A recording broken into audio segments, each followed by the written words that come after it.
Important Segulah for our shul, for every shul, and for every Jew at the moment in Am Yisrael. Here's the Segulah. Segulat ha'oneh amen yehe Sheme Rabah mevarach bechol kocho. To answer amen yehe Sheme Rabah with all your strength. Let's see what it says about that.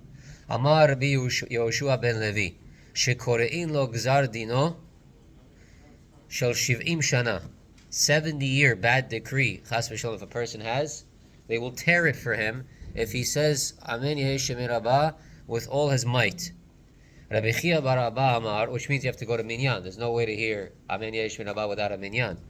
Rabbi Yehe bar Rabah amar, afilu yesh bo shemetz avodah zara mohalin lo.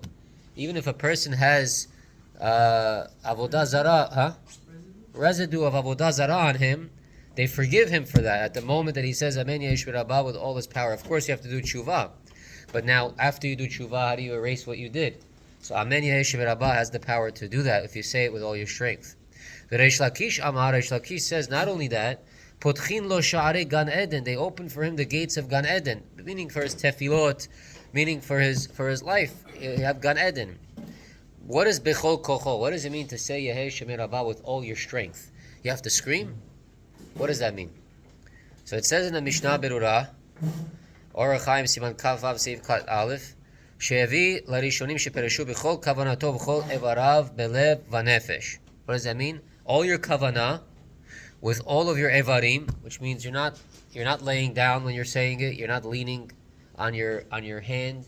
You're actually sitting up, right? Belev vanefesh, and your heart is in it. V'chen sheyane bekol ram, and you should say it a little bit loud. K'mo she'evi sham b'shulchan aruch, like the Shulchan Aruch brings. So this situation of amen yehe Sheme Rabah is very, very powerful.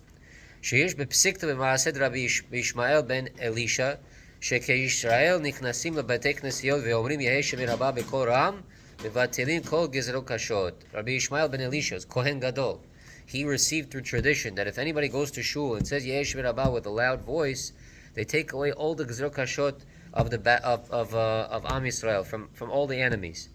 Now it says in a sefer called Shomer Emunim, Aaron Rot, not Shomer Emunim, Rabbi Yosef Irgas. This is an Ashkenazi sefer. He says that there was a lot of miracles that he saw happen from people that answered amen yehe Sheme Rabah. He says he witnessed it. He says one of the things that he says you could count on 100% that if somebody says amen yehe Sheme Rabah b'mesirut nefesh, batuach ani bishmo hagadol ve'anura bli safek sheyehe lo tikun nefesh gamur yoter mikama alafim ta'anitam bli shiur. Meaning, if you say Yehe Sheme Rabah with all your strength, I could testify that more than fasting thousands of times to do tikkun for your nefesh, averot that a person did, mibahurav, whatever it is, when he was a teenager, erases and it'll clean all the averot more than if you fast. However, you have to obviously accept them in yourself. You don't say I'm going to do averot on purpose and then go and do Yehe Sheme Rabah and shul with all my strength and I'm clean.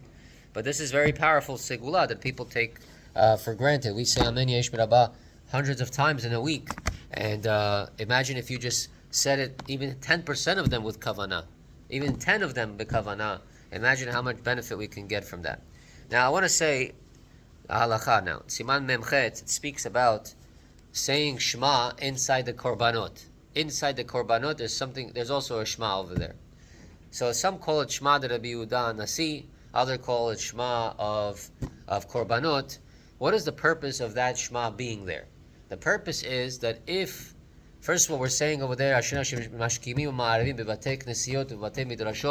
that praiseworthy are the Jewish people that go to shul in the morning and in the night, and then they unify Hashem's name. They say Shema Yisrael Hashem Elokeinu Hashem Echad. So is that the mitzvah of Shema over there or not? So the way most people learn it is if you're not going to make Shema on time, say it there. Say it there. So what if you are going to make Shema on time, and now you come to shul and you're saying Shema in Korbanot, and you hear somebody start Kedusha? Can I interrupt the first pasuk of Shema or not? So the halacha is as follows. If it's Shema that you need to be Yotze Kriyat Shema Bezmana, you cannot interrupt. But if it's Shema that you're just saying this pasuk because it's part of the nusach of Korbanot, then even in the middle of Shema, you could interrupt. Shema Yisrael, Oh, there's a kadosh, kadosh, kadosh. Then go back and say Shema Yisrael again. No problem, you could do that. The Ben Ish Chai disagrees with this. The Ben Ish Chai says that the Shema of Korbanot is more important than the Shema in the evening. How could he say that? The Shema in the evening is mitzvah to say at night Shema, and in the day Shema. This Shema of Korbanot is an extra Shema. So why is he saying it's more important? So he brings mystical reasons. We're not going to get into it now. But Chamovadia, the Yalkut Yosef, he brings down that Lefi Halacha, you're allowed to interrupt the Shema to answer, let's say, Amen Yehe Sheme Rabah, or to answer Kedusha. It's not an issue. You could. And according to Kabbalah, no, you should not interrupt it, especially between Shema and Baruch Shem Kevod. You should never interrupt that at all. So what's the Eitzah to this? The Eitzah to this is if you follow Halacha, then you're allowed to interrupt. If you don't follow Halacha and you follow Kabbalah for everything, then okay, don't interrupt the Shema, not an issue. We are simpletons, so for that reason, if you come to shul and you're saying Ashrei Am Shemishkach Shema Yisrael Hashem Elokeinu Hashem, and then Kadosh Kadosh, no problem. It's only one pasuk, you could fit it in, but nevertheless, there's kavanah involved in this pasuk.